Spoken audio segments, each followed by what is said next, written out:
ವಸ್ತುನಿಷ್ಠತೆ, ವಿಶ್ವಾಸಾರ್ಹತೆ, ನಿಖರತೆಗಾಗಿ ನೋಡ್ತಾ ಇರಿ ನ್ಯೂಸ್ ಪುತ್ತೂರು, ಜನಮನದ ಪ್ರತಿಧ್ವನಿ. ಶುಭ ಸಂಜೆ. ನಾನು ಶ್ರೀಮಾ. ಇಂದಿನ ಮುಖ್ಯಾಂಶಗಳು: ಸೀತಾರಾಮ ಪಟ್ಟೆ ವಿಧಿವಶ.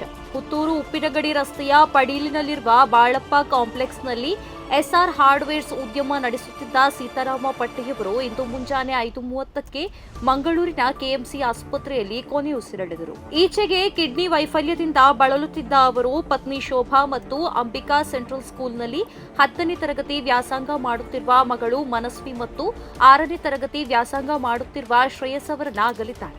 ಕಾಶ್ಮೀರದ ಪಹಲ್ಗಾಮ್ನಲ್ಲಿ ಹಿಂದೂ ಪ್ರವಾಸಿಗರ ಮೇಲೆ ದಾಳಿ, ಆಲಂಕಾರಿನಲ್ಲಿ ಬೃಹತ್ ಪ್ರತಿಭಟನಾ ಸಭೆ.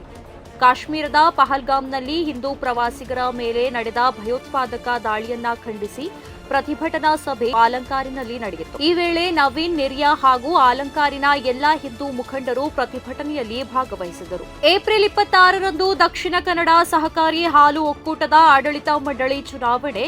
ಸಹಕಾರ ಭಾರತೀಯ ಅಭ್ಯರ್ಥಿಗಳು ಎಲ್ಲ 16 ಸ್ಥಾನಗಳಲ್ಲೂ ಅಭೂತಪೂರ್ವ ಗೆಲುವು ಎಂದು ತಿಳಿಸಿದ ನಾರಾಯಣ ಪ್ರಕಾಶ್.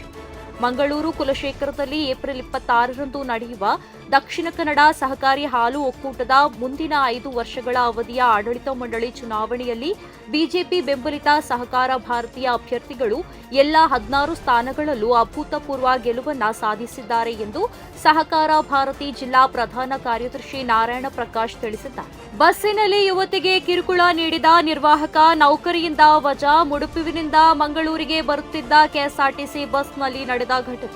ಕೆಎಸ್ಆರ್ಟಿಸಿ ಬಸ್ನಲ್ಲಿ ಯುವತಿಗೆ ಕಿರುಕುಳ ನೀಡಿದ ನಿರ್ವಾಹಕನನ್ನ ನೌಕರಿಯಿಂದಲೇ ವಜಾ ಮಾಡಲಾಗಿದೆ. ಗುತ್ತಿಗೆ ಆಧಾರದಲ್ಲಿ ಕಂಡಕ್ಟರ್ ನೇಮಕಾತಿ ಪಡೆದಿದ್ದ ಆರೋಪಿ ಬಾಗಲಕೋಟೆಯ ಮೂಲದ ಪ್ರದೀಪ್ ಕಾಶಪ್ಪ ನಾಯ್ಕರ್ನನ್ನ ವಜಾಗೊಳಿಸಲು ಸಾರಿಗೆ ಸಚಿವ ರಾಮಲಿಂಗಾರೆಡ್ಡಿ ಸೂಚಿಸಿದ್ದಾರೆ. ಪ್ರತಿದಿನದ ಸುದ್ದಿಗಳಿಗಾಗಿ ನೋಡ್ತಾ ಇರಿ ನ್ಯೂಸ್ ಪುತ್ತೂರು, ಜನಮನದ ಪ್ರತಿಧ್ವನಿ. ಧನ್ಯವಾದಗಳು. ವಸ್ತುನಿಷ್ಠತೆ, ವಿಶ್ವಾಸಾರ್ಹತೆ, ನಿಖರತೆಗಾಗಿ ನೋಡ್ತಾ ಇರಿ ನ್ಯೂಸ್ ಪುತ್ತೂರು, ಜನಮನದ ಪ್ರತಿಧ್ವನಿ.